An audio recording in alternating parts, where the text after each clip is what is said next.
la siguiente ponencia pasamos de una RC a otra. Vamos a seguir con este alto nivel que sin duda caracteriza este curso. El doctor Manuel Alcaraz Castaño, investigador y docente en la Universidad de Alcalá, en Madrid. Es el IP del proyecto Multipaleo Iberia. Y bueno, su área de investigación fundamentalmente es la meseta, que como ya se comentó en este curso, pues es una zona que tradicionalmente se decía que bueno, no había muchos yacimientos tal, y creo que nos va a demostrar lo contrario con una larga presentación cargada de diapositivas. Después podremos recargar pilas con el café, así que no pasa nada, ¿vale? Entonces, bueno, os dejo ya con él.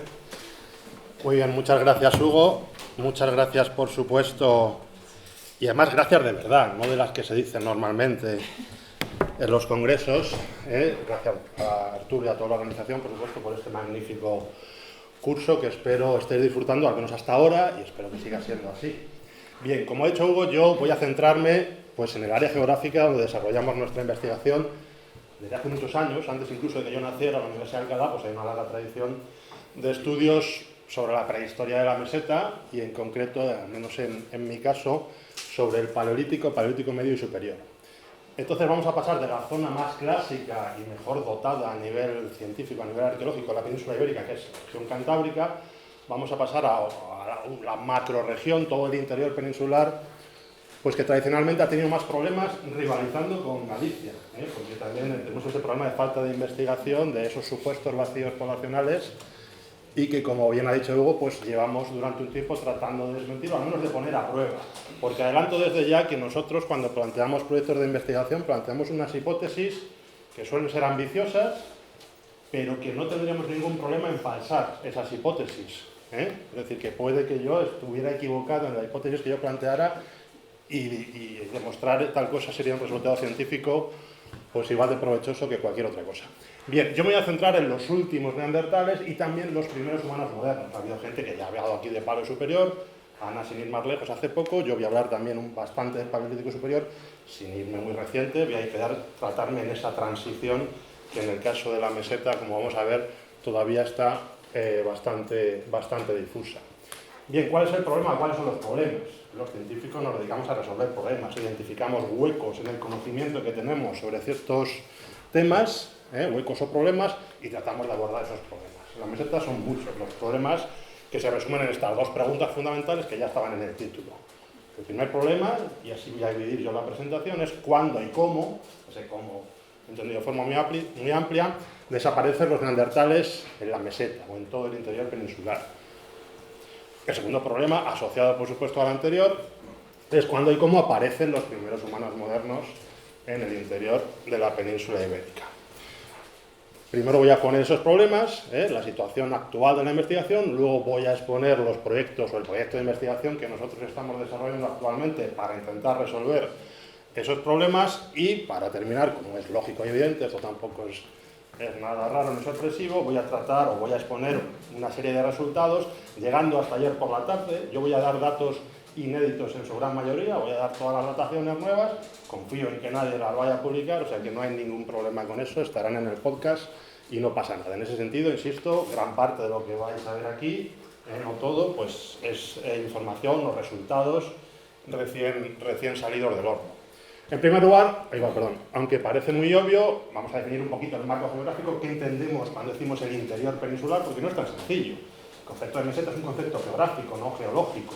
Pero bueno, por entendernos, cuando hablamos del interior de la península ibérica, lo que decimos en inglés Inland Iberia, en mi caso, nosotros nos referimos pues, a toda esta área sombreada, es decir, a las dos mesetas, delimitadas en el norte de forma relativamente sencilla por la cordillera cantábrica y el macizo galaico-leonés, en el este por el sistema ibérico, al sur ya la definición cuando acaba la meseta es un poco más complicada, pero bueno, las béticas, y es al oeste, en la frontera política con nuestros vecinos portugueses, cuando es más difuso, digamos, cuando dejamos de hablar del interior, porque evidentemente alguien me podría decir que un yacimiento que está aquí también es interior. Bueno, pues para entendernos, cuando nosotros decimos el interior de la península ibérica, nos referimos a esto. Me equivocaré muchas veces. Solemos emplear otro concepto distinto que es el centro o centro a la Iberia, cuando hablamos en inglés. Cuando decimos eso, esto ya es una decisión que hacemos nosotros, nos referimos pues, al centro geográfico, es decir, al entorno del sistema central. ¿Vale? Lo digo para que sepamos un poco ¿De qué hablo? Me voy a equivocar mucho con esto. ¿De qué hablo cuando me refiero a interior de la península ibérica y centro de la península ibérica? Dicho esto, entramos ya en el primer problema. ¿Cuándo y cómo desaparecen los neandertales del interior de la península ibérica? En primer lugar, voy a exponer lo que fue el modelo mayoritariamente aceptado hasta hace relativamente poco, que es el modelo, la teoría de la previdencia tardía neandertal, no solo en el interior, sino en todo el sur de la meseta, al sur del Ebro, desde hace, desde los años 80, como digo, estaba relativamente bien establecido que los humanos modernos, el Paleolítico superior, comienza en el norte. En esa época quizá no se hablaban estos términos cronológicos. Aprovecho para decir que yo, aunque no ponga cal, todas y cada una de las duraciones que aparecen aquí son fechas, son de carbono 14 calibradas. Yo solo hablo en fechas calibradas. Insisto que el modelo lo que proponía, o lo que decía, no de forma gratuita, sino que los datos apuntaban claramente a ellos, que los humanos modernos llegan al norte de la península ibérica en torno a 40.000 años antes del presente, mientras que en el resto de la península ibérica existe una previdencia tardía o anómala. Cuando decimos tardía es más allá del 40.000, en varios yacimientos, hasta el 30.000 o incluso más, siendo el yacimiento de Gora pues, quizás más paradigmático, el que mayor fuerza visual nos provee, porque está en el extremo meridional de la península y además es el que en esa época había propuesto fechas más recientes para sostener esta teoría, este modelo. Sin embargo, desde principios de la década de los 2010, pues este modelo ha sido asediado, como decimos ahí, ¿no?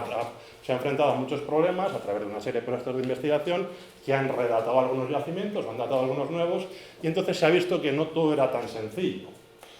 Aquí lo que voy a hacer es proponer, digamos, tres slides, tres etapas. En los años 80 teníamos, primero vamos a ver las evidencias que teníamos para sostener ese modelo y luego vamos a ver qué les pasa a cada una de las evidencias con estas nuevas investigaciones que he mencionado.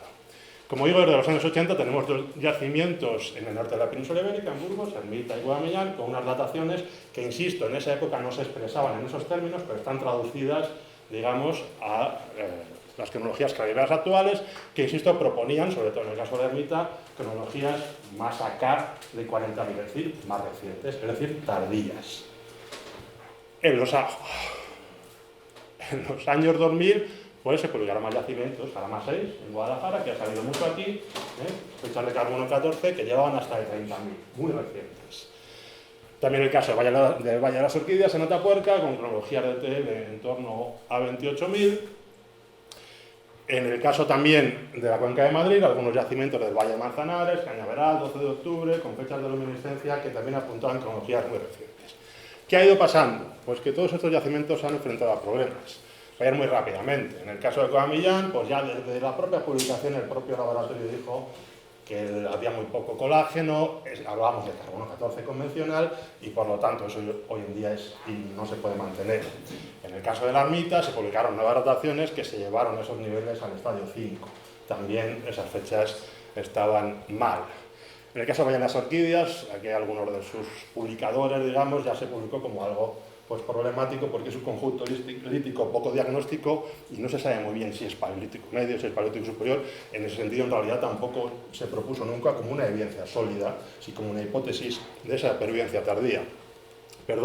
En el caso de Jarama 6 se publicaron nuevas dataciones con ultrafiltración que se llevaban los huesos datados a cronologías más antiguas y también fechas de luminiscencia que de nuevo lo situaban entre 50 y 60.000 y por tanto nada de pervivencia tardía. Y en el caso de los yacimientos de Madrid, pues en realidad en Madrid tenemos un problema grave con la saturación de los sedimentos y la OSL pues ha salido regular, nunca se publicaron de forma completa, está aquí Javier Baena, que igual luego nos puede comentar alguna cosa sobre esto, y tampoco en realidad se propusieron como una evidencia sólida de esa pervivencia. Por lo tanto, ¿qué tenemos en la meseta o qué tenemos hasta hace nada? Pues absolutamente nada que nos permita sostener esa pervivencia tardía, es decir, más acá de 40.000 de los neandertales. Yo no estoy hablando aquí del resto de la península, estoy hablando únicamente del interior por ahora.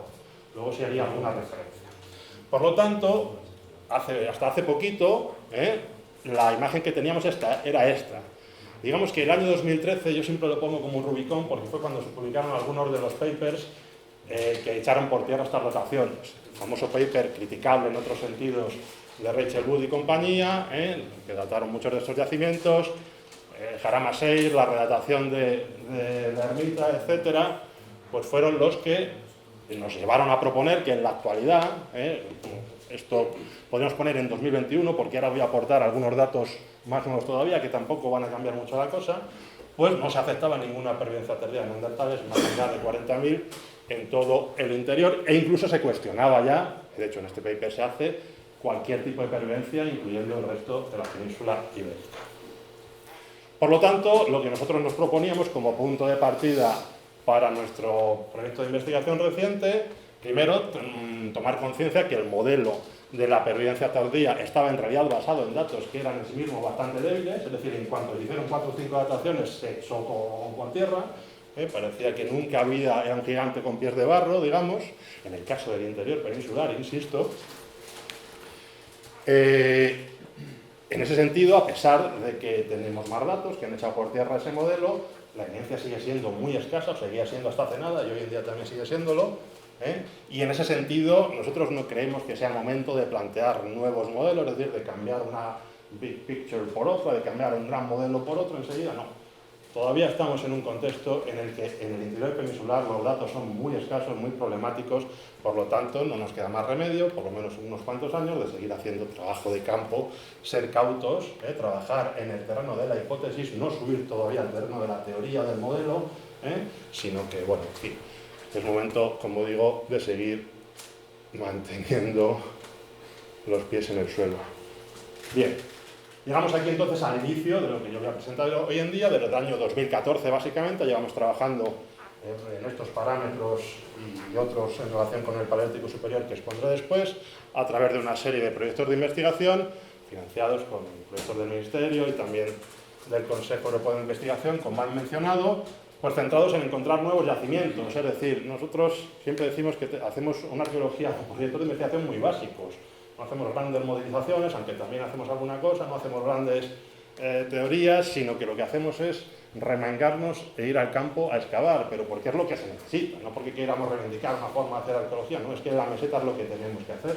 Hay que buscar nuevos yacimientos, hay que excavar más yacimientos para hacer más dataciones, para centrarnos en este caso, y eso es lo que yo me voy a centrar en la charla, que es en cronología, en paleoambiente, dotar de un contexto paleoclimático a esos distintos momentos que queremos conocer, y por supuesto la cultura, la arqueología de cada uno de ellos.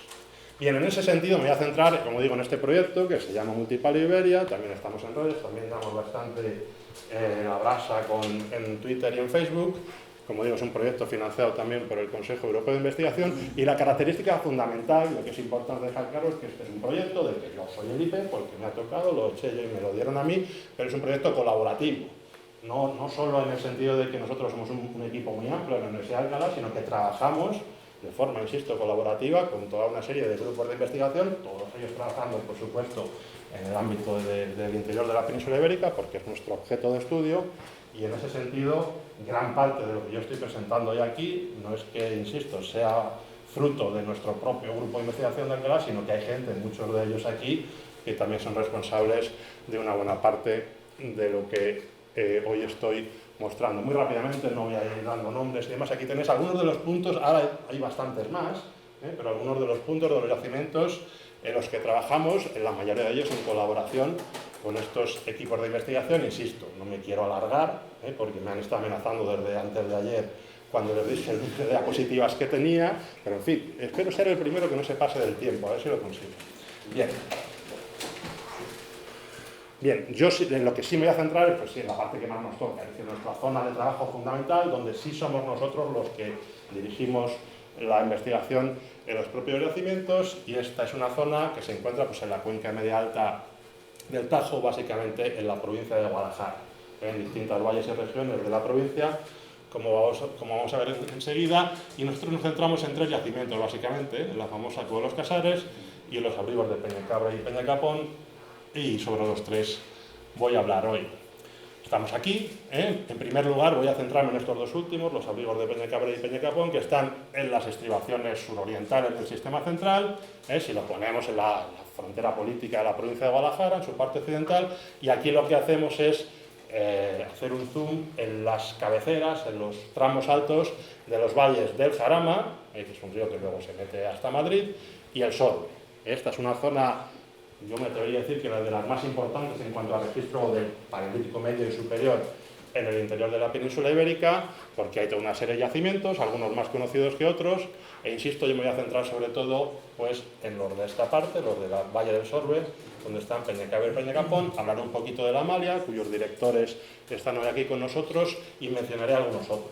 Pero sí me gustaría que toméis conciencia de que estamos en una región con una densidad relativamente alta de yacimientos paleolíticos del Pleistoceno superior.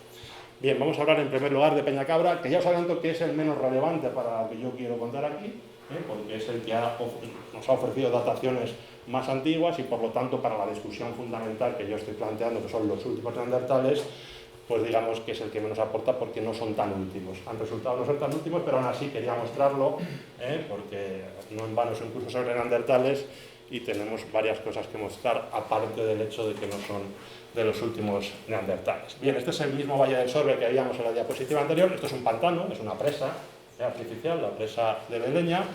Es un abrigo pues, relativamente alto, estamos en la meseta, casi todo está por encima de 600 metros, a 800 metros, el pico Cejón a 2000 metros. Este es el abrigo, insisto, esto es artificial, es un pantano, aunque ahí el agua está relativamente baja, pero son las aguas del río Sorbe embalsadas.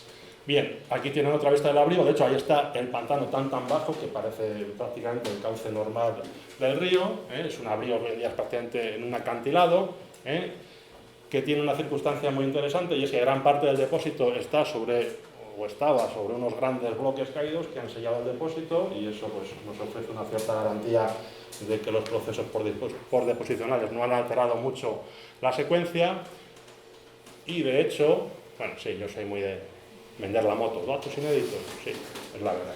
Bien, todo esto que ven ustedes que estamos excavando aquí, si vuelvo para atrás, está debajo de uno de estos grandes bloques que tuvimos que volarlos de forma controlada. Joder. Ya se ha cansado de mis... Bien, esta es la superficie de excavación. Estos bloques que ven ustedes aquí son los restos, digamos, de la voladura que hicimos. Bien, rápidamente paso a la estratigrafía. Es una secuencia relativamente amplia, relativamente larga, con niveles todos ellos del Paleolítico Medio. Todos los niveles, tenemos hasta 8 o 9 niveles con restos arqueológicos del Paleolítico Medio. Otro ejemplo, esta forma tan extraña, insisto, es consecuencia de que esta zona es una zanja ya excavada, por detrás también está excavada, entonces estamos excavando como un tel, ¿no? Estamos excavando como en positivo, como una montaña. Y por eso esta forma tan extraña, esto es lo que estaba justo debajo de los bloques que acabamos de mostrar. Aquí se ve lo mismo desde otra perspectiva, esto ya está excavado, y luego volamos los bloques, y entonces excavamos directamente como si fuera en esa montañita. Bien, el yacimiento se encuentra in situ, aquí nos lo dice la micromorfología, no voy a detenerme mucho más en eso, y paso directamente a las dataciones, porque nos dicen, muy a nuestro pesar, nos sigue pareciendo un yacimiento muy interesante, muy importante, pero digamos que se nos va de la cronología que es nuestro objetivo actualmente, que es el Paleolítico Medio Final, últimos neandertales. Pues bien, empezando por el nivel 1, todas las dataciones de carbono 14, excepto alguna que nos dio una pista falsa al principio, pues todas ellas están fuera de rango de carbono 14, son más antiguas que 55.000 años. Esto está corroborado además las dataciones de OSL apuntan en la misma dirección. Este nivel, el nivel 5, tiene cronologías de 62, y luego en la base de la secuencia, que son unos niveles de limos y arenas fluviales, estériles desde el punto de vista arqueológico, pues tienen cronologías mucho más antiguas. Por lo tanto, estamos en una secuencia de ocupaciones neandertales entre 55.000 y no sabemos cuánto por abajo, pero a lo mejor hasta 190.000 años. Muy rápidamente, no quería dejar de ponerlo porque, como hemos hablado estas noches, me cuesta mucho sacar diapositivas, aunque no tenga relevancia para el tema fundamental, pero algunas pinceladas. Bueno, la fauna que tenemos, el conjunto faunístico no ofrece grandes novedades, es un conjunto muy típico de ungulados. Como hemos visto en la diapositiva anterior, es una fauna muy entropizada, mucha marca de corte. Vemos también algunas aquí, como digo, muchas marcas de corte, presencia de fuego bastante evidente, hemos excavado muy poquito, no hemos encontrado hogares en sentido estricto, pero sí una cantidad importante de restos de carbón, material termoalterado, etcétera, que nos habla de la posibilidad de fuegos controlados en el abrigo, pero por ahora, insisto, únicamente como hipótesis. Y de nuevo, rápidamente, la tecnología lítica ofrece un conjunto muy interesante, con materias primas explotadas dominadas por el cuarzo y la cuarcita, pero también una parte importante de sílex y de cristal de roca, producciones algunas parecidas a las que nos mostró ayer Arturo de Cobairos, en cristal de roca también algunos elementos interesantes. Tenemos cuarcitas de grano fino, en donde se hacen tecnologías de Valois, también productor discoide, que conviven todo ello. En este estamos hablando únicamente de uno de los niveles, el que más hemos estudiado hasta ahora. La explotación del sílex, pues es lógicamente, como ocurre siempre, donde hacen las cosas más elaboradas, y lo característico, aunque esto que a veces a mí me parece menos llamativo, porque hoy en día se está documentando cada vez más, y es cierto que en el sistema central tenemos, o en todo el interior, un componente importante de esto que llamamos aquí tecnología micro-Levallois, que no es más que talla Levallois sobre soportes, sobre nucleitos, algunos de ellos sobre lasca, muy pequeñitos, que generan por las quitas Levallois de muy pequeño tamaño, pero por lo demás muy reconocibles en el sentido de que mantienen todos los atributos técnicos y tecnológicos, con sus talones facetados, que caracterizan a las producciones Levallois más clásicas, de un tamaño mayor, bastantes procesos de reciclaje. Bueno, esto de la última campaña. Luego tenemos un porcentaje muy importante de puntas, como pueden ver ustedes aquí, algunos materiales, esto está en proceso, las materias primas, a cargo de Marta Sánchez de la Torre y Chay Mangado, pero hay algunos sílex, pues no sé si será del Ebro, si será de Concha, de Molina, pero bueno, seguramente no son muy locales. Bien, en Peñacabra esto es irrelevante, lo que nos importa, digo que Peñacabra no aporta datos, digamos, a pesar de las evidencias preliminares, no nos permite incluirlo, digamos, en la discusión de los últimos neandertales, ya que estamos hablando de que los niveles más recientes se sitúan en torno a 55.000 años antes del presente. Y ahora sí, a partir de ahora, todo lo que voy a mostrar me va a servir para dibujar el estado actual de la investigación con respecto a estos últimos neandertales en el interior. Y para ello, en primer lugar, vamos a seguir en la misma cuenca. Aquí pone Peñacapón, pero podría poner Peñacabra porque están al lado, luego hablaré de Peñacapón. Y lo que llevamos haciendo desde 2018 pues, es prospectar todo el Valle del Sorbe. Hemos localizado pues, un montón de conjuntos industriales en superficie, algunos de ellos fácilmente caracterizables como paleolítico medio, y en este caso me he querido centrar aquí porque tenemos dos dataciones de OSL, en torno a 41 y 38, asociados a estos conjuntos aún en superficie, pues que apuntan a la posibilidad de que puedan estar relacionados, como digo, estos conjuntos con esas dataciones. Vamos a excavar este verano, vamos a abrir un sondeo y esperemos poder encontrar en estratigrafía estos conjuntos que provienen, como casi siempre que prospectamos, de campos que han sido arados y por lo tanto han sido levantados, pero como digo, esperemos excavar y encontrar en estratigrafía estos conjuntos y poder datar en la propia estratigrafía para documentar estas fechas, que son muy interesantes porque son recientes, sobre todo esta de 38, con una desviación de casi 3.000 años, pero que nos sitúan en ese marco cronológico que es el que estamos intentando atacar. Siguiente yacimiento, nos vamos ya a Madrid, un yacimiento o serie de yacimientos. En este caso no es un yacimiento en el que dirijamos nosotros, sino que colaboramos además de una manera muy parcial. Es un yacimiento en el que lleva trabajando el grupo de Javier Baena desde hace muchos años, está en pleno Madrid, ¿no? Porque está pegando con el municipio de Coslada, es un sitio de captación y talla, aquí esto no es una selección que no es significativa del resto de lo que hay, y bueno, lo que quería comentar aquí es que hay un yacimiento nuevo, es decir, una zona nueva en este yacimiento que es enorme, que hemos hecho también en colaboración con el de Alfonso Ramírez, que es una empresa de arqueología. Javier, por supuesto, y Conchi Torres están implicados también. Ahí estamos todos nosotros, de hecho, en plena pandemia. Y aquí lo que hemos hecho es obtener nuevas dataciones de OSL con Lee Arnon y Martín Amuro, que son los que hacen las dataciones con nosotros, con todos los que estamos aquí, yo creo, porque datan en toda la península. Bien, dicho esto, tenemos dataciones como digo, muy interesantes también porque nos sitúan de nuevo en esas cronologías en torno a 41.000 años antes del presente. Estamos hablando de niveles, son estos niveles con industria lítica, y luego tenemos otra de 25 en un nivel por encima. De hecho, ellos están muy contentos porque son dataciones muy buenas, muy coherentes, y bueno, pues es un punto más. No sé si Javier luego nos querrá decir si hay más datos, porque él tiene más información. Nosotros estamos limitados a esta parte del yacimiento, pero por ahora son cronologías muy interesantes. Otro yacimiento en el que colaboramos, pero que luego no dirigimos nosotros, en este caso el Abrigo del Molino, ya en Segovia, cruzamos el sistema central. Estamos en la ciudad de Segovia, está a las afueras de Segovia. En este caso es un yacimiento dirigido por David Álvarez Alonso y María de Andrés Herrero, ambos de la Universidad Complutense. Y lo que tenemos aquí, esto está publicado por ellos, hemos hecho nuevas dataciones y demás, pero lo relevante está ya publicado por ellos, en estas dos publicaciones, una liderada por Martin Kell y otra por David. Y tenemos de nuevo que los últimos neandertales, es decir, los niveles musterienses más recientes en nuestro yacimiento, de nuevo se sitúan en cronologías entre 45 y 41.000 años antes del presente. Y nos vamos al penúltimo de los yacimientos que quería comentar sobre el Paleolítico Medio en el interior peninsular, que es la Cova de los Casares, es quizá el yacimiento más conocido de todo el interior en Guadalajara. En este caso, aquí sí dirigimos nosotros la investigación, y aquí gran parte de lo que voy a contar sí está publicado en este paper de 2017, y esperamos publicar gran parte de lo que voy a contar ahora, pues esperemos que salga a finales de este año.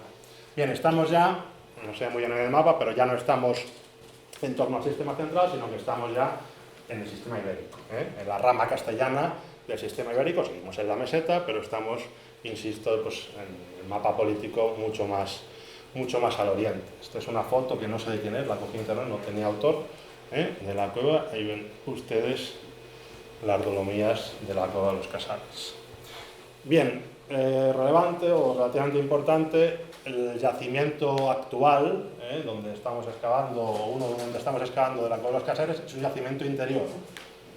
Lo que hubiera en el vestíbulo de la cova pues quedó arrasado en algún momento, seguramente entre la Edad Media y el siglo XIX, y ni nosotros ni los que excavaron antes, que fue un equipo dirigido por Ignacio Barandiarán cuando estaba en la Universidad de Zaragoza, pues en el vestíbulo encontraron muy poquita cosa, y nosotros ya nada. Por lo tanto, estamos hablando en todo momento de un yacimiento en el interior de la cova, tampoco muy adentro. Estamos hablando de un tubo de unos 60 metros que nos lleva al interior de la cavidad.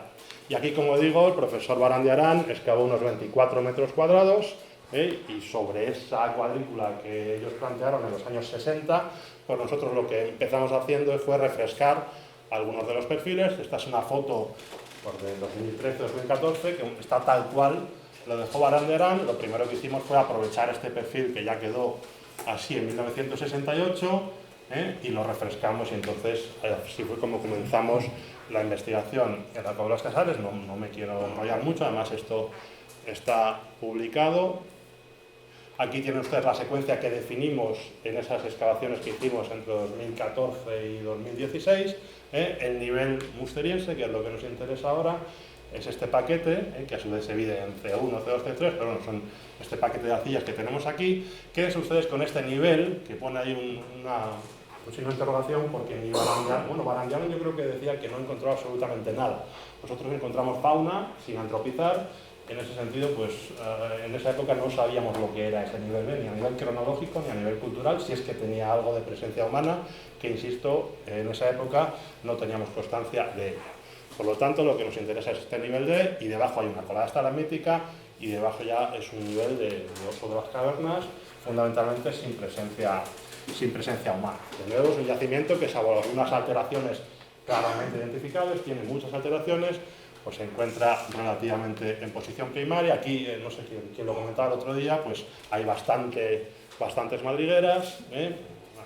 Creemos que las identificamos todas, no solo madrigueras. En la fotografía anterior hemos visto restos de un pozo de calcolíticos, hay otro hecho en la Edad Media, y hay unos cuantos de clandestinos. En fin, es un poco queso gruyer, pero si se excava relativamente bien, y nosotros, que no somos muy listos, tampoco hace falta hacerlo mucho para verlo. Por tanto, insisto, si uno se da cuenta de estas alteraciones, más allá de eso, el yacimiento está en posición primaria. De nuevo, aunque no tenga mucha relevancia, es un conjunto faunístico muy heterogéneo, ya publicado desde Altuna. Nosotros no hemos aportado mucho más a lo que publicaron en los años 60, por lo tanto tampoco me voy a entretener. El conjunto lítico sí merece un poquito de comentario porque es interesante, aunque por otra parte es relativamente habitual. El otro día le preguntaba a Joan sobre el asunto. Es un conjunto lítico muy basculado, mucho más de lo que pone aquí. Fíjense ustedes, en la cadena operativa hay muchas más piezas, esto perdónenme, pero no lo he actualizado. No tenemos muchas más, de 44. Fíjense que estamos hablando en el seno A, juntándolo de Barandiarán y lo nuestro, unos 26-27 metros cuadrados. Sale muy poquito material, pero es que no es un yacimiento de hábitat, es un yacimiento muy al interior en el que el registro arqueológico está ahí pues, por otros motivos que no son el hecho de que estuvieran viviendo ahí. Pero sí es interesante que la gran mayoría, más de ese 61%, seguramente llega al 70%, si no al 80%, de lo que encontramos ahí son materiales configurados y básicamente raederas. Por eso yo preguntaba el otro día a Joan, pues bueno, esto tiene explicaciones no muy relevantes, que es simplemente como las raederas forma parte de otro concepto que ha salido mucho aquí, que sea el toolkit, es decir, lo que solían llevar en el bolsillo, pues en frecuentaciones más o menos reiteradas al interior de la cueva, pues o se les caen o las abandonan y se van quedando ahí. Otra explicación es que efectivamente entren ahí para hacer actividades muy específicas, relativamente especializadas, y por eso lo que encontramos son las herramientas relacionadas con esas actividades de consumo especializadas, que, insisto, lo que nos lleva a ello es la alta presencia de raederas. No salen apenas, no hay lascas, no hay debrises, no hay núcleos, son básicamente raederas y de vez en cuando alguna lasca con retoque y poco más. Para calibrar esto estamos haciendo los análisis de huellas de uso de esas raederas.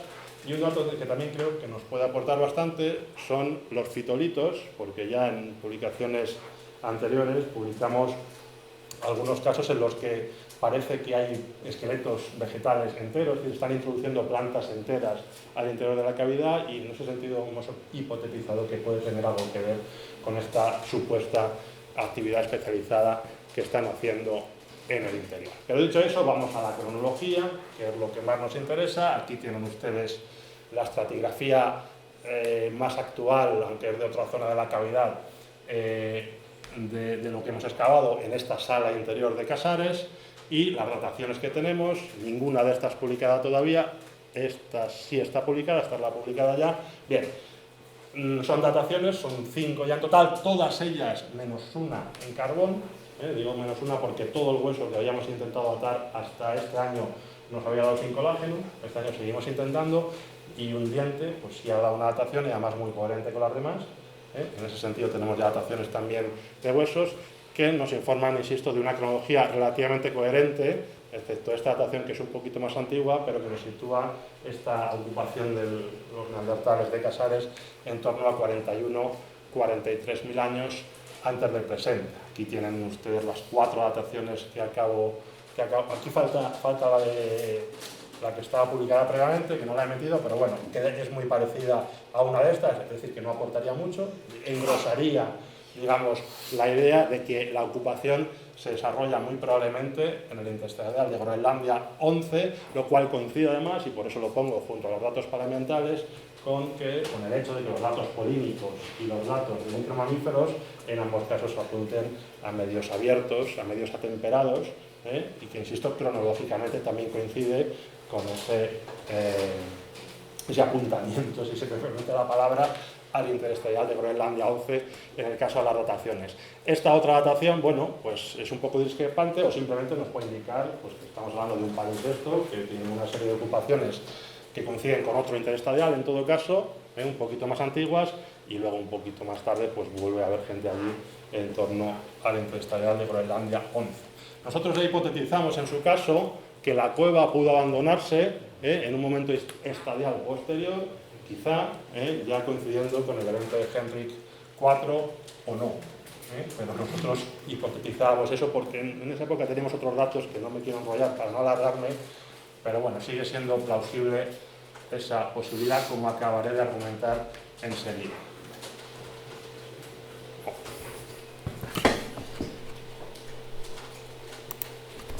Perdón.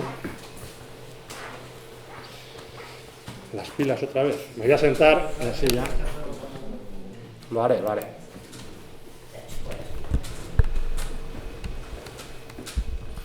Bien, así llegamos a todos los datos que quería mostrar en relación a los últimos neandertales en el interior peninsular. Hoy en día los datos relativamente sólidos que tenemos, algunos de ellos todavía con signos de interrogación, como en el caso de las industrias del Sorbe, que son industrias en superficie asociadas a estas dataciones de OSL, pero el resto de dataciones pues son dataciones bastante sólidas, y esos son los últimos neandertales actualmente, estoy acordando de lo que decía Clive actualmente, con los datos actuales, las últimas evidencias de ocupaciones neandertales en el interior las tienen ustedes aquí. Son estas 4. Podría incluir alguna cosa un poco más al norte, pero ni es tan reciente ni es meseta, o sea que no se enfade nadie. Eso es lo que tenemos. ¿Qué ocurre? Pues de nuevo, volviendo a la hipótesis, algunas de ellas podrían llegar a 41, 40, volviendo a la hipótesis que les mencionaba antes, quizá el evento de Henry IV, quizá un estadial, el 10 anterior, pues empujó a estos últimos neandertales a las costas del centro y del sur, donde sí, actualmente, bueno, ese sí lo he dicho muy seguro porque hay gente todavía no, hay gente que cuestiona algunas de estas dataciones, bueno, y que cuestiona algunas de estas dataciones y otro que por distintos motivos. Y hay gente en la sala que alguna se la quitaría, otra la pondría más arriba, más abajo. Bueno, yo estoy aquí para ahí dejarlo ahí, digamos, y luego a lo mejor puede haber alguna discusión, pero desde mi punto de vista, la mayoría o todas de estas rotaciones, y por eso lo pongo, tienen una cierta solidez. En ese sentido, desde mi punto de vista, se puede admitir esa pervivencia tardía en el sur, es más reciente, y en ese sentido tendremos una gradiente, si incluimos aquí los datos que acaba de exponer Ana Belén. Parece que el último musteriense, yo creo que eso es revisable, pero por ahora el último musteriense en el norte se acaba en el 45.000, en el centro o en el interior se acaba en torno a 42-41 y en el sur o centro-sur de las costas llega hasta 36 o quizás un poquito más, pero esos son los datos que tenemos actualmente. Y nuestra hipótesis, que no es algo que nosotros hayamos propuesto mucho nunca, pero bueno, los datos así parecen empujarnos a ello, es que quizá ese movimiento o ese despoblamiento del interior de la meseta pudo estar relacionada con ese empeoramiento climático, no solo relacionado con el evento de Henrik, tenemos algunos otros proxies que nos indican que incluso antes de ese evento de Henrik pudo haber un empeoramiento climático no detectado en los hielos de Groenlandia, pero bueno, eso sería muy largo y hasta ahí puedo leer por ahora. Y dicho esto, vamos ya al segundo problema, me queda todavía un poquito, que es cuándo llegan los humanos modernos al interior. 42-41, no hay neandertales ya en la meseta. ¿Eso quiere decir que inmediatamente llegan los modernos? Por ahora no tenemos esa constatación. Nuestra hipótesis, nosotros apostamos, nuestras hipótesis de trabajo es que efectivamente los humanos modernos llegan al interior de la península ibérica mucho antes de lo que se creía. Pero como verán enseguida, por ahora los datos no apuntan a eso. Bueno, estas son las perspectivas en relación con la última ocupación de neandertales, pero como ya las he dicho, no las lean porque ya las he dicho, así que no hace falta que las lean. Bien, pasamos por tanto al segundo problema. Como decía, ¿qué pasó después cuando llegan los primeros humanos modernos al interior de la península? En este caso el modelo clásico es mucho más sencillo, porque se puede resolver casi con este primer mapa de Strauss y compañía, publicado en los años 2000, que se refiere, como ven ustedes aquí, al gravetiense, pero que podría incluir el de la oriñaciense, es decir, no hay absolutamente nada en todo el interior de la península ibérica. Y pasando al solutrense sí que hay algunos puntos, pero eran interpretados y de manera lógica. Yo cuando hablo con Strauss siempre me dice, es que tú no me entiendes. No, y yo digo que tenías razón, con los datos que tenías en ese momento me parece bien. No, lo que tratamos es de poner a prueba esa idea con nuevos datos. Pero insisto, lo que decían con estos puntos, algunos de arte rupestre, es que correspondían no a ocupaciones, no a asentamientos estables, si se permite esa expresión en cazadores-recolectores, sino a ocupaciones esporádicas de grupos en tránsito en regiones mejor dotadas, digamos. Básicamente se hablaba siempre de gente pues, que viene o del Mediterráneo o de Portugal, que lo que hacían era pasaban por la meseta y se les caían unos buriles y ahí se quedaban. Estoy exagerando, pero básicamente la interpretación nos habla de eso, y siempre, por supuesto, en momentos de bonanza climática, porque, perdonadme, pero no lo he dicho, la razón que siempre se ha aducido para explicar este supuesto o no supuesto, porque si no hay yacimientos hacían bien en proponer esto, había que explicarlo.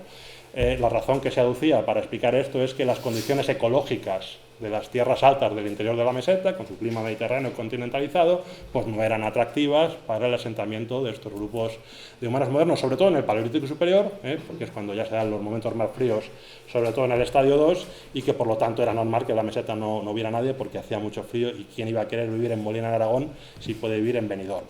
Esa era básicamente la idea, de nuevo, con todo mi cariño y respeto, porque es obvio que estoy haciendo un chiste, no decían eso. A lo mejor publicado desde luego no. Bien, esto en realidad está en consonancia con cosas muy actuales. Mi amiga Ariane Burke hace unas modelizaciones muy interesantes y con muchos datos y que le llevan a proponer, de hecho, estos son lo que llaman Habitat Suitability Models, es decir, modelos no sé, me pasa como Ana, que no sé decirlo en castellano, pero ya lo entienden. Ven todo este azul, en las dos mesetas, con algunas salvedades en la cuenca del Tajo, precisamente, que nos dicen que es normal que ahí no haya nadie, porque es que no es proclive a que haya alguien. Esto está limitado al LGM, es una ventana muy concreta, entre 23 y 19, pero bueno, lo podríamos, ella misma dice que se podría extender a todo el estadio 2. Estos son otros modelos, no voy a seguir, de Patrick Ludwig y compañía, que nos dicen lo mismo. Lo que pasa es que aquí incluyen los puntos arqueológicos que contradicen al propio modelo. Y de hecho los datos arqueológicos, hasta hace nada, es que estaban en consonancia con ello. Lo que vamos a hacer con esta serie de mapas, que publicamos en un paper sobre Peñacapón, del que voy a hablar enseguida, pues hace ahora un año, aquí lo que he hecho, y esto también está sujeto a críticas y discusiones, lo que he hecho es proponer cuatro estadios del poblamiento de humanos modernos en la península ibérica. Aquí hablaríamos del primer poblamiento de humanos modernos, entre 42 y 38.000, evidentemente con las primeras ocupaciones en el norte, algunas ocupaciones más o menos discutidas, esto es Picareiro, más o menos discutidas. Bajondillo es demasiado discutido y por eso no lo he puesto directamente, porque no me parece que tenga datos sólidos, pero bueno, eso es harina de otro costal. El siguiente momento, son momentos arbitrarios, es decir, empiezo el 38 en el siguiente porque es lo que me dicen los propios datos de los yacimientos, no porque crea que en el 38 pasa algo. En ese sentido, digamos que a partir de estas cronologías, pues parece que el poblamiento sigue hacia abajo a partir de las costas, pero el interior no penetran en el interior. En el siguiente ya tenemos algunas evidencias bastante sólidas en los rebordes mesetarios, las cosas del COA, alguna cosa en Atapuerca, que también un pelín problemática, pero todo el centro peninsular seguimos sin absolutamente nada, al menos hasta el año pasado, que publicamos Peñacapón, pero en todo caso a partir de ya 25.000, es decir, a partir del Solutrense, ya sí, pues desde hace bastantes años, de hecho, esto es lo que Strauss y compañía interpretaban como evidencias del tránsito, etcétera, que nuestra hipótesis es que no, es que el poblamiento es más estable de lo que se creía, que no es un simple área de paso, sino que son grupos que son meseteños, por si queremos decirlo así, y esto no es nacionalismo ni nada de eso, es simplemente que, bueno, nosotros entendemos que la falta de investigación en estas regiones es lo que ha provocado esta situación. En ese sentido, nuestras hipótesis de trabajo, que básicamente las acabo de decir, es que el primer poblamiento de humanos modernos en el interior fue más complejo y más antiguo de lo que se había asumido, a pesar del rigor climático. Es decir, yo acabo de defender una interpretación basada en el clima para explicar la desaparición de los últimos neandertales en la meseta.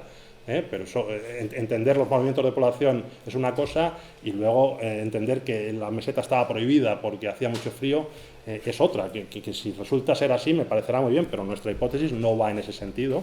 Nuestra hipótesis va en el sentido de que los grupos de cazadores-recolectores, y las pruebas son apabullantes desde el Paleolítico hasta la actualidad, son capaces de adaptarse a una serie de nichos ecológicos, incluyendo climas más fríos y con más problemas ecológicos que la meseta.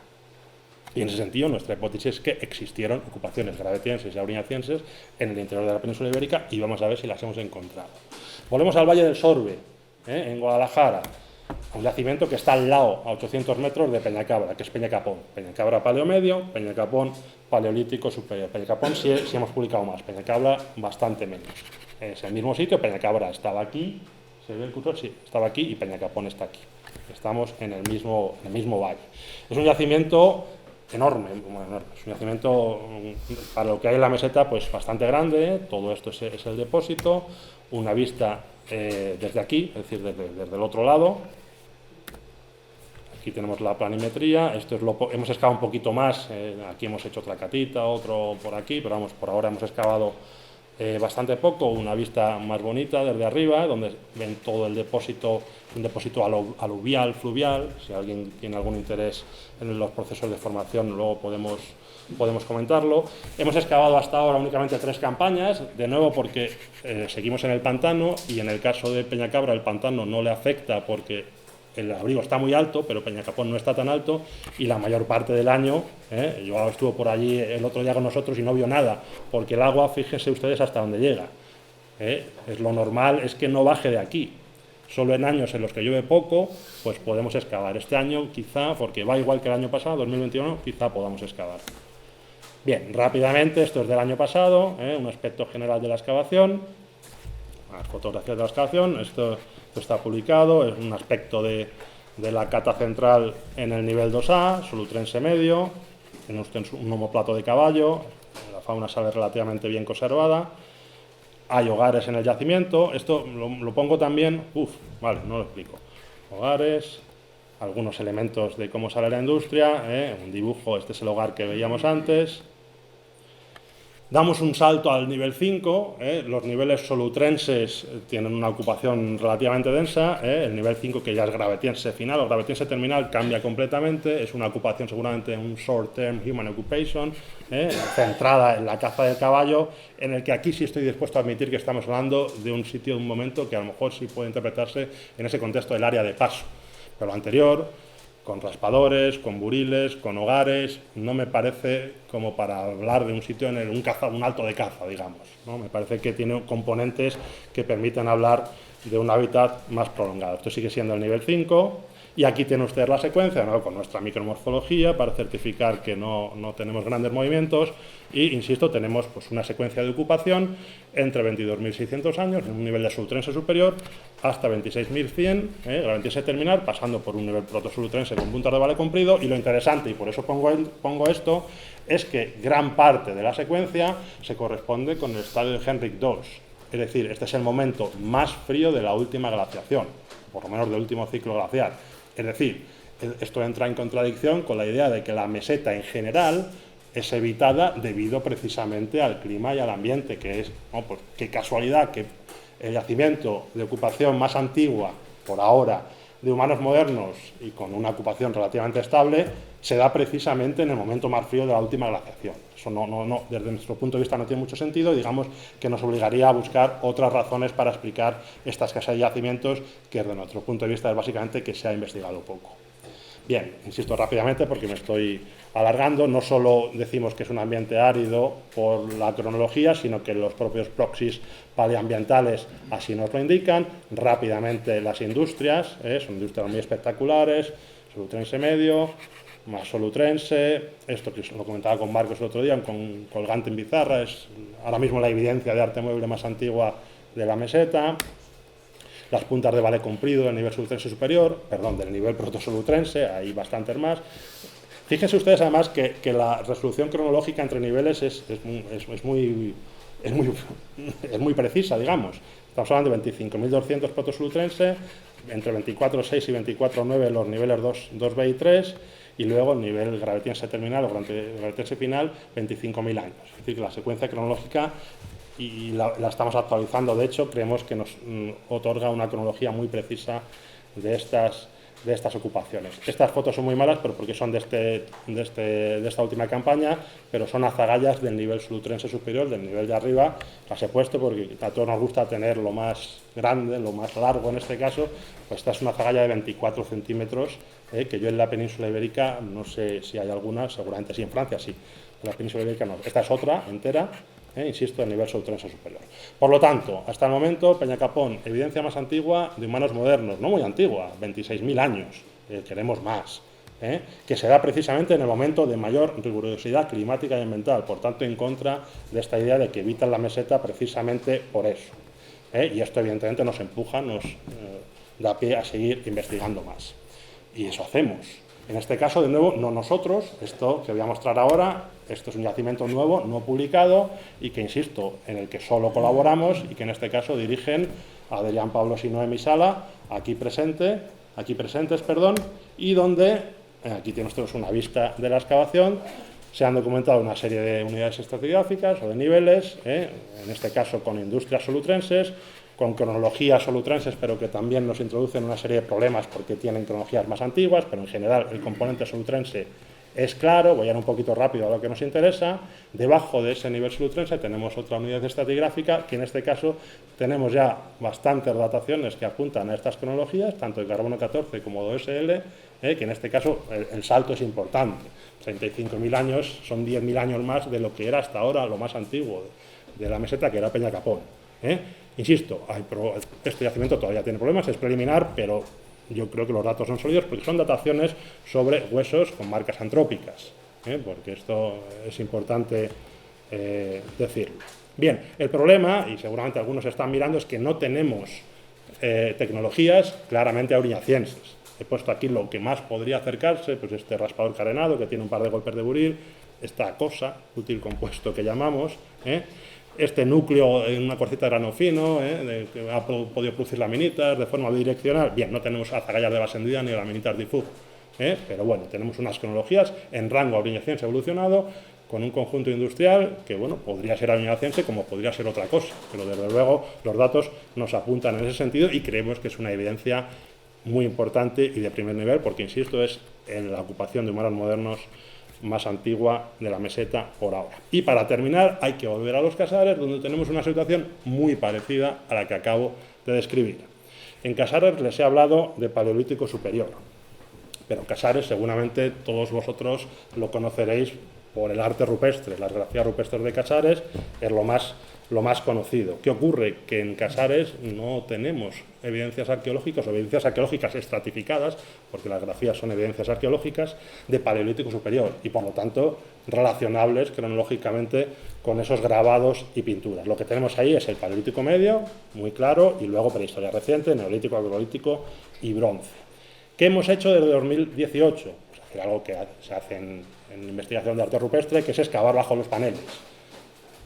Todo este panel, esta es la planta, este es el panel 5, es el panel principal del Senoa, donde están los famosos antropomorfos de Casares, que están más o menos por aquí. Pues llevamos desde 2018 excavando, buscando un nivel de Paleolítico superior que no había sido identificado. Vamos a ver, la estratigrafía que les enseñé antes cuando hablé de Paleolítico medio estaba aquí, en esta zona. Pues no había evidencias ni estratigráficas ni arqueológicas de Paleolítico superior, pero quizá excavando debajo de los paneles pues podamos encontrar lo que llamamos un nivel contextual relacionado con la actividad gráfica, un nivelito donde encontremos un par de buriles, un resto de colorante, un resto de carbón que nos sirva para documentar y además datar indirectamente algunas de esas grafías. ¿Qué es lo que hemos obtenido? Muy rápidamente, pues aquí en esta cata que tenemos aquí, pongo esta foto porque en Casares está agujereado, aquí se ve un poco mal, pero todo esto es una costra estalagmítica completamente rota, de tal manera que toda esa cata era un agujero hecho seguramente en el siglo IX, que no nos permitía evidentemente decir nada, pero en esta cata que vemos aquí, que es la que están excavando estas personas aquí, pues desde el techo de la secuencia, digamos, parecía que la secuencia estaba intacta. Bueno, les pongo esto aquí porque forma parte del panel que estamos viendo aquí. Todo esto está grabado, se lo voy a enseñar rápidamente en este calco, en este ortomosaico hecho por Javier Alcolea, una serie de motivos, tanto zoomorfos como antropomorfos, que es una característica muy importante de la cueva de los Casares, algunos signos, así se verán un poco mejor.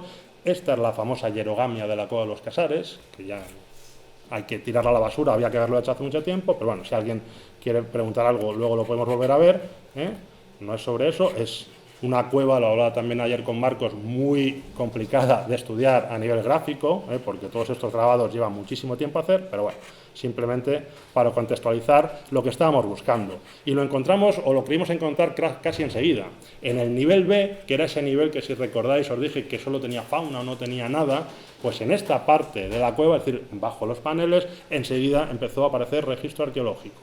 Carbones, algunas láminas, no gran cosa, pero de nuevo, es que en casa no sale nada. Bueno, pues es que estamos al interior, es una zona donde están pintando y no vas a esperar allí grandes cosas. Pues bueno, encontramos esta gran mancha, que podríamos llamar como un suelo de ocupación, con una serie de elementos industriales, de carbones y de restos de colorante que vemos aquí. Aquí está casi todo lo que había, también salía hueso, industrias laminares, y decimos, bueno, pues quizá hemos encontrado el Paleolítico superior, que es lo que buscábamos.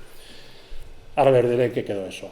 Pero debajo de ese nivel, que insisto, es importante que vean esta mancha negra, porque se va a ver muy bien luego la estratigrafía, debajo, antes de llegar al nivel C, que es el musteriense, de nuevo encontramos un nivel nuevo, que es lo que llamamos un nivel BC, con muchos carbonatos, donde aquí sí salieron más industrias.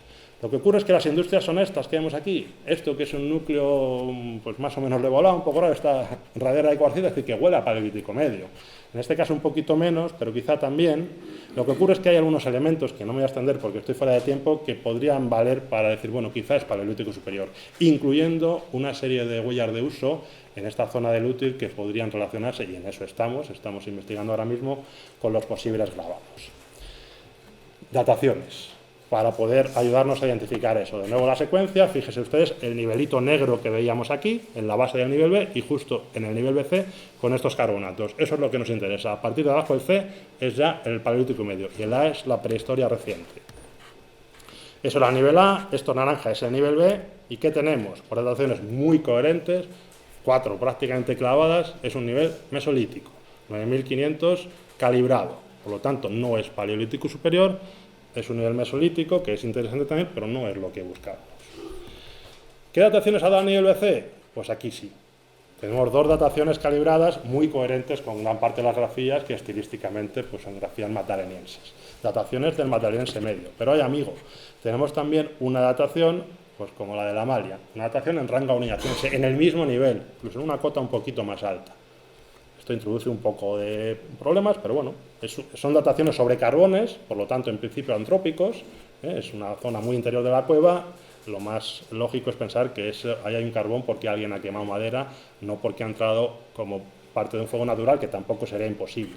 A lo que voy, digo esto, porque si hay un carbón datado en estas cronologías y el laboratorio nos dice que eso tiene problemas, ahí hubo alguien en esas cronologías. Y el nivel C que hemos visto antes y que no voy a repetir. Por tanto, ya terminando, la secuencia de ocupación humana que tenemos en esta zona de la cavidad, bajo los paneles, un nivel mesolítico, que está relacionado con unos grabados que no he mencionado, que son unos grabados incisos muy esquemáticos, parecidos a algunas de las fases del COA, aunque en el COA tienen fechas más antiguas, es una fecha un poco problemática, de hecho. Un nivel BC con una industria no muy clara, pero que, bueno, con una cronología muy coherente con los grabados del magdaleniense medio, y con una datación de la aurignaciense evolucionado, que a lo mejor podría relacionarse con algunos de los grabados de la cueva, aunque muy probablemente esto sea un poquito más reciente, pero bueno, todavía no lo sabemos. Estamos trabajando en las dataciones de los propios grabados, de hecho. Y luego un nivel musteriense que en principio, hasta que se demuestre lo contrario, no tiene ninguna relación con los grabados, por seguir haciendo esta posible correlación entre una cosa y la otra. Por tanto, volviendo a los mapas que mencionaba antes, aquí están puestos todos a la vez, entre 42 y 38 seguimos sin tener ninguna evidencia, la frontera del Ebro del profesor Cillao sigue intacta en el caso del interior, no hay nada más antiguo de 37 o de 35 en la meseta, pero aquí tenemos ya 2 puntos intermitentes para que se vean bien, pero porque desde mi punto de vista necesitan en ambos casos, sobre todo en el de Casares, porque es una fecha de aurignaciense que está en un nivel con 2 fechas magdalenienses, pero bueno, puede ser un palimpsesto, en principio no debería tener mayores problemas, pero necesita más datos, más caracterización arqueológica, etcétera. Pero, insisto, son evidencias de frecuentación del centro peninsular durante cronologías que hasta ahora estaban muy lejos de lo que conocíamos. Como colofón, que me ha gustado poner esa palabra, si buscamos, encontramos, pero no siempre y no todo, insisto, si yo no hubiera encontrado un aurignaciense, por más que vamos al campo, no hay nada, pues no hay nada. Pues Strauss y el otro antes, y tenían razón, pues ya está, pues no venían a la meseta, ¿qué vamos a hacer? No parece el caso por ahora. Los neandertales, como he dicho antes, sí perviven un poco más de lo que parece que perviven en el norte, pero menos que en el sur. Es decir, no hay una pervivencia muy anómala con los datos actuales en el interior de la península ibérica. Los humanos modernos sí parece que estamos contribuyendo datos que nos cambian bastante la película, porque parece que llegan bastante antes. Pero seguimos con un hiato poblacional entre 41, 42 y 35. Hay un hiato poblacional en toda la meseta que no tenemos absolutamente nada por ahora. Y entendemos que el clima y el ambiente ha tenido mucho que ver probablemente con las dinámicas poblacionales y los patrones de asentamiento en el interior de la península ibérica. Nosotros no decimos que vayamos a encontrar la misma densidad de ocupación que en Asturias o en Cantabria, no esperamos eso. Pero de ahí a que no hubiera nadie, creemos que hay un trecho, digamos. Bien, y sin más, muchas gracias por vuestra atención.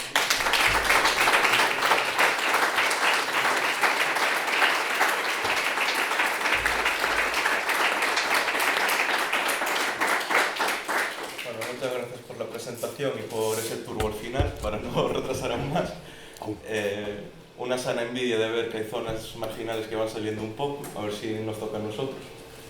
Y bueno, si hay alguna pregunta que queréis hacerle. Vamos un poco retrasados, pero bueno, se pueden preguntar igual. Mira, aí enseñaste unha diapositiva dun útil de pedra co borde cerrado e unhas liñas. No, sí, bueno, pero es una placa de pizarra. O sea, Sí, no... unha placa de pizarra. Sí. Tenía un burato, tenía un agujero esa placa. Sí, muy bien visto. Siempre ves cosas muy interesantes. Eso es una bromadera. No, eso es un color. Bueno, pues ya está, cerramos y es una broma. Es que las hay aquí así, mira. Las hay aquí en Galicia hechas así, de Ya. pizarra, con el borde dentado y con un agujero. No es, te echa un piropo, pero ahora no. O sea, no está mal visto, pero hombre, una bramadera, las que conocemos, Felipe está detrás, siempre hacemos referencia a Felipe, que es el artesano, pero tienen cronologías más romboidales, no sé si pizarra es lo más adecuado. Sí, ya sé qué dices. De hecho, tenemos el cacho que le falta y probablemente tenga un arranque, pero nosotros creemos que es un colgante, interpretamos como tal, es un elemento de adorno, pero bramadera no. Hay algunas arqueológicas en uso que sí que tienen el borde dentado. Sí, es que aquí. Ah, no, si yo no digo lo contrario. El borde aquí se le denta a los de pizarra. Es igual que eso y se le hacen dibujos así. Haremos experimentación, a ver si... Probar, ya veréis. Por proporción no podría sonar, pero bueno, hay que hacerlo. Yo lo he hecho, con los ídolos estos que hay en Portugal, que también aparecen como colgantes, funcionan muy bien como bramaderas. Yo lo único que te preguntaba era que quería saber, me parecía qué tamaño tenía. ¿Tienes aquí la escala? Pues aquí, si estos son 3 centímetros, pues no más de 4 y algo. Sí. Ah, de ancho, sí, de ancho 2,5, una cosa así. 2,5 por 4, un grosor de... Sí, 4 y algo, un poquito más, casi 5. Entera seguramente pasa de 5. Es pequeñita. Sí, es muy pequeña. Sí, es muy pequeña. Yo no lo veo como una madera, pero oye, sí. Bueno, mi duda era, es que teniendo el agujero en el borde cerrado, si fuera un pelín más grande, sí es un poco pequeño, pero no sé. O sea que no, al final, ¿no? No, por el tamaño no. ¿Alguna cuestión más? Sí, yo. No te rías. Vamos a ver si me has puesto ahí, sabes que te estoy echando la mano en lo que puedo, porque me parece que quizás es un trabajo buenísimo, pero tengo que hacer dos puntualizaciones, me parece. La primera es que cuando uno demuestra que el yacimiento X, en lugar de tener de la región Y, en lugar de tener 38.000 años, o 37.000, tiene 42 o 43.000, no está diciendo que al final no había nadie en 37 o 38.000. Está diciendo que no tiene datos para el periodo 37 a 42. Entonces, lo que está pasando en tu región, de momento, no es que no haya evidencias, no es que se esté demostrando que no hay neandertales entre 37 y 42. Se está demostrando que no hay depósitos fechados entre 37 y 42. Que no es lo mismo. Siento seguir dado esa impresión, pero tú sabes además que yo... Ya, no sé, por eso quería hacer la puntualización. Sí, está bien, está bien. Entonces, el problema, y este es un problema geológico, no es un problema puramente arqueológico. Si no tenemos depósito, no sabemos qué es lo que pasaba en los periodos para los que no tenemos depósito. Y hago esta puntualización porque veo esta, digamos, inferencia ilógica hecha muchas veces. Por ejemplo, un artículo muy importante por los datos que aporta sobre el salt, ahí abajo en el Mediterráneo, saca esta conclusión como en el salt la secuencia termina en 50.000, los neandertales en el Mediterráneo se extinguieron en 50.000. No, en el salt no hay secuencia entre 35 y 50.000, con lo cual no puedes decir qué es lo que pasó en la región esa. El problema que tenemos en buena parte de la península, sobre todo el centro y las regiones periféricas, incluido el Mediterráneo, es que son muy pocos los yacimientos, si alguno, en los que ese periodo de tiempo está bien representado. Si tenemos muchos yacimientos, o empezamos a tener donde está el depósito de esas fechas, y no hay nada dentro, pues es que estaba deshabitada la región. Pero mientras no tengas eso, lo único que puedes decir es que no sabemos qué es lo que pasa. Y lo mismo para el tema de lo que se busca y se encuentra. En el Valle del Coa es, a día de hoy, la región de la península ibérica con más yacimientos de Paleolítico medio superior por kilómetro cuadrado, con diferencia. Hace 25 años no había nada, cero, patatero. Nos decían que el arte del Coa no podía ser el Paleolítico superior porque la zona estaba deshabitada, no había yacimientos. Y había gente que los había estado buscando, ojo, paleolitistas incluidos. Pero estaban buscando en los tipos de depósito y de ubicación que no eran los buenos para esa época en concreto. Entonces, es el mismo error que hacían Strauss y Davidson en esos mapas que has enseñado. Si los filmes estaban los aviones de Madrid eran conocidos. Ah, claro. Pero sencillamente aquello no cuadraba con su teoría y los quitaban en medio, porque estaban, este ya de Salamanca, no me acuerdo la de esas, puede ser, no me acuerdo ahora cómo se llamaba, está publicado desde los años 70, 80, y entonces estaba Siega Verde. Bueno, esos están en el mapa, pero como área de tránsito, digamos. Siega Verde está. Bueno, solo esto. Sí, no, estoy totalmente de acuerdo y de nuevo pido perdón a la audiencia si no he dejado claro eso, y es algo parecido a lo que decía Clive esta mañana, pero por otro lado, por puntualizar también un poco y defenderme, tampoco veo el problema con los datos que tienes actualmente, siendo consciente de que evidentemente tú no tienes todo porque no tienes la secuencia, pero bueno, te sirve para guiar tus hipótesis. En fin, no sé si hace falta estar diciendo todo el rato qué es lo que... Pero está bien que lo digas porque... Pero, en fin, ya.